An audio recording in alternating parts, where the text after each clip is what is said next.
About 11 months ago, I posted an AMC exit strategy video, and it's coming to be that time once again, as I'm receiving several questions from several different people, but it's very similar questions regarding how do I exit the AMC squeeze, what happens when it squeezes, how do I get the max profit out of it, and what is your take on it? And it's way too much to type. What I did was I went back to my video 11 months ago that I posted, I rewatched it to see if I really had to make another exit strategy video, and I honestly couldn't poke holes in anything that doesn't still hold up. So what I did was I took that video 11 months ago, I chopped it so that I'm not stalling and delaying between sentences.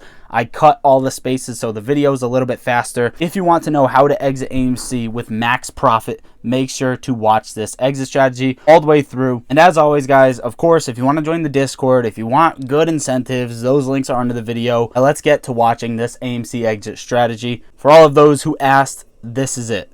Guys, I think the time has come. This might be a long video. Bear with me on it. Some things I may talk about slow. Some things I may talk about a little faster. But each and every piece of the puzzle is equally as important as maximizing your profits when exiting AMC and or GameStop is the goal here. Okay, so without further ado, please smash the like on this video and hit that subscribe button. Let's go.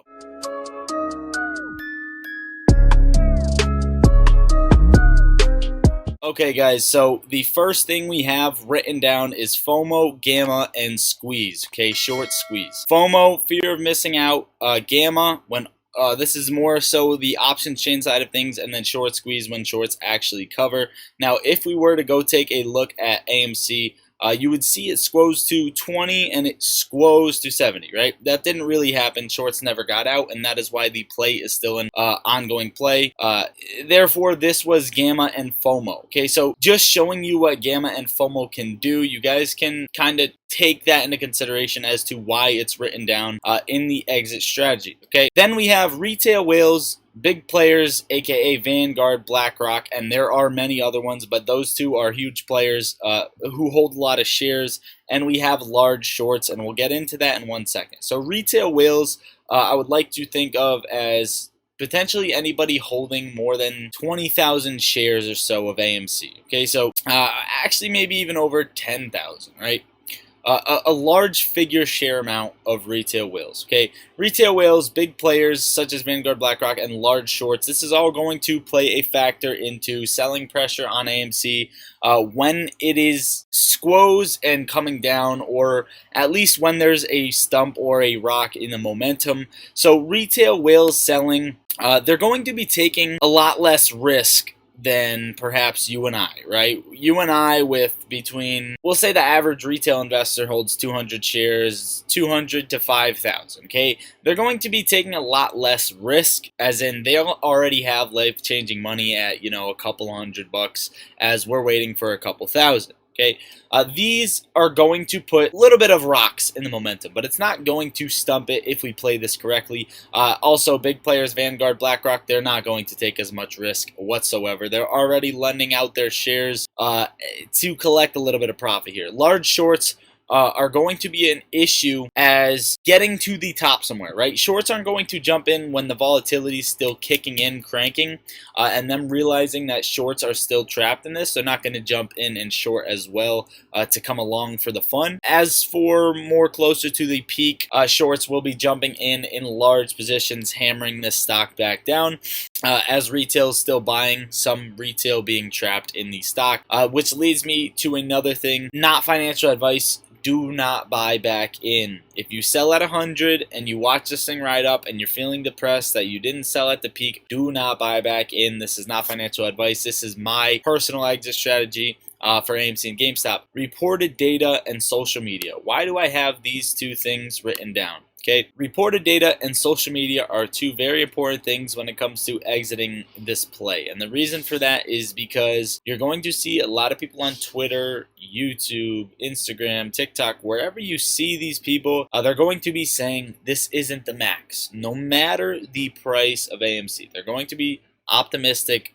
You guys have to understand we're a community at some point, but at another point, every single time in the stock market, you are a lone wolf. okay? Everybody is out for blood, no matter what, okay? Social media, this is going to be tough. You're going to see the news maybe pumping it. You're going to see influencers maybe pumping it, or maybe vice versa, bashing it, right? Reported data. It's very important to not listen to social media. This is extremely important, as you can keep track with it, but don't use it as a basis for selling. Reported data is also important, and it's also important to pay attention to, because you're going to be watching these short interests, as I would not get out when short interest is 0. And the reason I say that is because we have a T+2 settlement period right now, or a T+2 to where we actually see the data reported to us. So you could actually be 2 days late from the peak of when all shorts exit position. So reported data is a pretty dangerous thing to pay attention to. So this one you have to definitely keep a sharp eye on,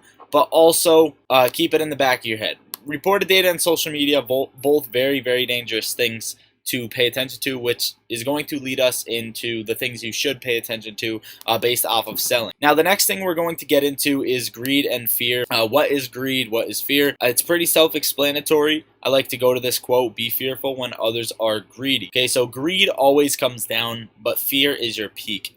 And what that means is, let's say you buy in down here, right? When a stock or a company is pumping like this, and then coming back down, and then pumping, and then coming back down, this is where some greedy people may kick in, right? Because let's just say for AMC, for example, which is not a dead play. Let's pretend it is a dead play, and people were fearful and they got out, which is not the case, because you can tell by OBV and Adam Aaron saying how many shareholders are in the company. Okay, so this is what AMC did. And essentially, all the AMC holders who bought in at, 10, 12, 15 bucks are back down to their level. Okay, so greed always comes down, essentially making no profit or going into the negatives. Fear, on the other hand, is your peak. So say you did buy down here at AMC, you got scared off at 50, it wasn't the peak, but you did get out, okay? You did get out with some profit, okay? This is just an example. AMC is not a dead play, but when all these shorts cover and it does squeeze, it will be a dead play for the time being until it comes back down to fundamental value.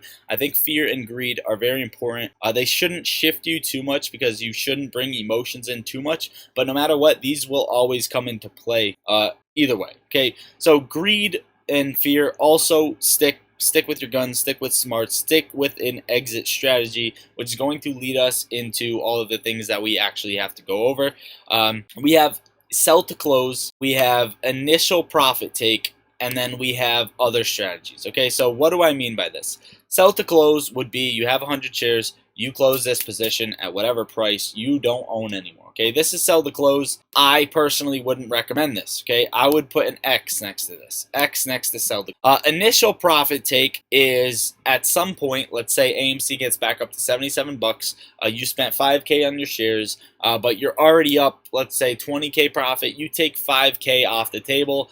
Initial profit take, check. Okay, I'm not saying to do that at 70 bucks. I'm just saying at a certain price, initial profit taking is a good way to go. I'm gonna put a check mark next to this, because I do believe this is something that's good to do. Whether it's initial profit taking, or let's say you own 100 shares and you sell off 5, you sell off 10, and then you sell off 20, and then $100 later in price, you sell off another 30, and then you let, let's say, I don't know, 30, 40 ride. I don't know if that equaled 100, but that's the point I'm trying to get. Cut off shares slowly instead of YOLOing it all in when you already have life-changing money. Now, other strategies, obviously, we can put a check next to this. It's kind of just going to lead us in the next thing we're talking about, which is technical analysis and reported data. Okay, so exiting on technical analysis, I personally, this is tough. Okay, I wouldn't say these two are separate. I would say reported data and technical analysis must go together. And the reason being is, if you were selling based off of technical analysis, this is what you would do. Okay, right? This is, let's say, $100. This is $300. And this is making higher highs, higher lows. And if it stops doing so, right, and it comes back down, this is, even if it came back up, this is a technical pattern that you would not want to play, right? This is more so likely not going to break to the upside. Now, what's interesting about this is this isn't going to be a technical play when shorts are covering, of course. That's why you also have to throw in reported data with it. Now, if you throw in reported data with it, and AMC is trading sideways at this level for 2 days, 3 days, and you get the accurate reported data, and short interest is still pretty high, then you should feel pretty comfortable waiting for another rip, and a dip below a certain period or a certain line can be your confirmation not to do so. Or you can do other strategies that help save you from this, which is what we're going to get into. Now, real quick before we do that, let's talk about limit order, market order. Both very dangerous. Both you can't really dodge, right? You have to do one or the other. Now, if you do a limit order, here's what's dangerous about a limit order. Now, if you do a limit order, it sometimes won't fill because of volatility, as well as a market order, but limit orders tend to often do so. It also depends the broker you're on and what clearinghouse is executing these orders, but limit orders are tough because they sometimes may or may not fill. Another thing with limit orders is, let's say you have a limit order to sell at $100, the price comes to $99, you're not watching your computer, you miss that, it starts selling off. Okay, so limit sell orders are extremely dangerous. I personally, when this is squeezing, am not going to be looking away from my computer, but I know some people have to. Okay, so just be very careful, very skeptical with limit orders, and how to play them safe we're going to get into in 1 second. But market orders, kind of the same thing, very risky in volatile moments, but you can kind of play this off of technical analysis, off of reported data,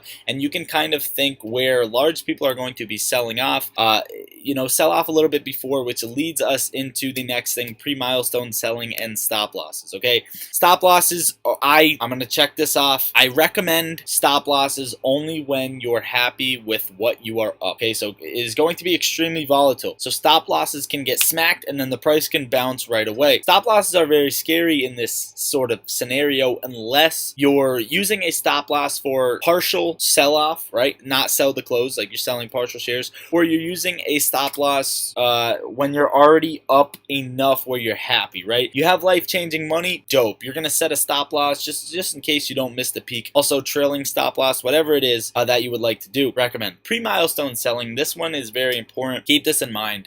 When AMC gets to $100, it's going to be a psychological move. When AMC gets to 500 to 1,000 to 2,000 to 5,000, it's going to be psychological, right? There's people saying I'm selling at 1,000. I'm not going to get greedy. There's people saying I'm selling at 100, such as Vanguard, BlackRock, Retail. I don't know if this is their number. I don't know if this is their price, but a lot of people are going to be, taking less risk than you are. So pre-milestone selling would be selling at 90 before the price hits 100, selling at 900 before the price hits 1,000. And the reason for that is because as soon as you hit sell walls, these selling blocks, price is going to drop dramatically. It's going to get halted to the downside. It's going to freak people out, and it's going to continue to drop for a short period of time. Now, this leads me into another thing as to not buying back in. When I went and said that don't buy back in, is because you can play downside profit. Okay, I stated at the beginning of the video, do not buy back into the stock, okay, at least until it comes back to fundamental value. If you want to own the company, sure. A downside profit, when this thing gets to 20 grand a share, for example, and all short interest is zero, it's not staying up there. I'm telling you right now, the price of AMC stock is not worth 20,000 a share as a fucking popcorn movie theater company. The price is coming down. Okay, so what you can do is buy a singular put that won't dent your profits on this play at all, that won't dent your profits at this play, that you're willing to lose with a decent expiration, far expiration, because of halts, volatility halts, clearing halts, etc. This is going to take a while to come down. Now, with downside profit, you know that options, if you guys have played options, are 10x leverage, right? So even if you buy one contract, two contract, when they're extremely high, it's not going to dent your money. Depending on how the market makers are playing these contracts, of course, it's going to be expensive. But either way, you can do this. It is an option, and it's also an option for people who missed the train on the way up. Be aware, price fills may not happen, and also top wicks. Okay, top wicks and price fills. We will be on stream to try and get top wicks because I want my community to try and be able to hit the very peak of every price. That's not gonna happen. You're gonna get a handful of people, but I want to try to be that handful of people. Top wicks, be very, very careful. But overall, guys, I don't know how long this video is right now. I assume it's already pretty long. This is what I got for you for this video. I decided that it was time time to, you know, throw another exit strategy out there. Even though I put out final one, it's been months. People have been asking brackets, exit, whatever. That is it, guys. Please consider smashing the like button. It does help me out. And we are almost at 6K subs. I love you all. Lottery Stocks out.